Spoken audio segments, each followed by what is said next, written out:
வணக்கம் நண்பர்களே. நிறைய பேர் கேட்கக்கூடிய ஒரு விஷயம் என்னன்னா, ஏப்பா ரெட்ரோவை விட டூரிஸ்ட் ஃபேமிலி அதிக பாக்ஸ் ஆஃபீஸா? ஸ்ரீதர் ஒரு விஷயம் சொன்னதுலேருந்து எல்லாரும் குழப்பமடைய ஆரம்பிச்சிட்டாங்க. சரிங்க, இதோட உண்மையான நிலைப்பாடு என்ன அப்படிங்கிறத நான் உங்களுக்கு சொல்கிறேன். ஸோ இது எல்லாமே டீட்டெயில்ஸ் நம்ம ட்விட்டர் வலைத்தளத்திலையும் அதோட அஃபிஷியலாக தயாரிப்பாளர்கள் சொல்லியிருப்பாங்கல்ல, அதை வச்சு நம்ம சொல்கிறோம். ரெட்ரோ படத்துக்கு பட்ஜெட் பார்த்தீங்கன்னா கிட்டத்தட்ட 65லேருந்து 70 கோடி. இந்த படம் சுமார் 100+ crore சம்பாதிச்சிருக்கு. இந்த படத்தோட லாபம்னா கண்டிப்பாக எனக்கு தெரிஞ்ச ஒரு 30லேருந்து ஒரு 40 கோடி வரைக்கும் இந்த படம் ஒரு கணிசமான லாபத்தை பார்த்துருக்கு அப்படிங்கிறது உண்மைதான். இல்லைன்னா இந்த 30 to 40 அப்படிங்கிறது பார்த்தீங்கன்னா இப்போ நீங்கள் டிஸ்ட்ரிபியூஷன் அடிப்படையில் அவுட் ரேட் இந்த மாதிரி நிறைய விஷயங்கள் இருக்குது. பட் படத்தோடைய கலெக்ஷன் அப்படின்னு பார்க்கும்போது செலவிட்டது ஒரு 70 கோடி வச்சுக்கிட்டாலும் ஒரு 120 கோடி 130 கோடி கணக்கு வச்சாலும் ஒரு 30லேருந்து 40 வரைக்கும் இந்த படம் கண்டிப்பாக ஒரு லாபத்தை எடுத்திருக்கு.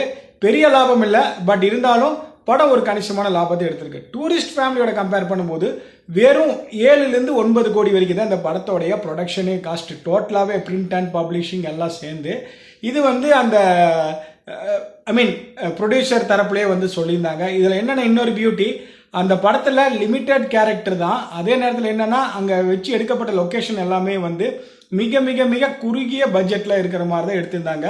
இதில் என்னென்னா சசிகுமாருக்கு ஒரு மிகப்பெரிய ஒரு கம்பேக் அப்படிங்கிற மாதிரி இந்த படம் அமைஞ்சுது. இதில் என்னென்னா கிட்டத்தட்ட 56 கோடி பார்த்தீங்கன்னா இந்த படம் இது வரைக்கும் சம்பாதிச்சிருக்கு. கிட்டத்தட்ட படத்தில் 45 கோடி இப்போவே லாபம் பார்த்துருக்கு அப்படின்னு சொல்கிறாங்க. அதாவது செலவு பண்ணது பார்த்தீங்கன்னா ரெட்ரோ அதிகம், டூரிஸ்ட் ஃபேமிலி கம்மி. கிட்டத்தட்ட 10 மடங்கு ரெட்ரோவோட இன்வெஸ்ட்மெண்ட் அதிகம், டூரிஸ்ட் ஃபேமிலியோட இது கம்மி. ஓகேங்களா?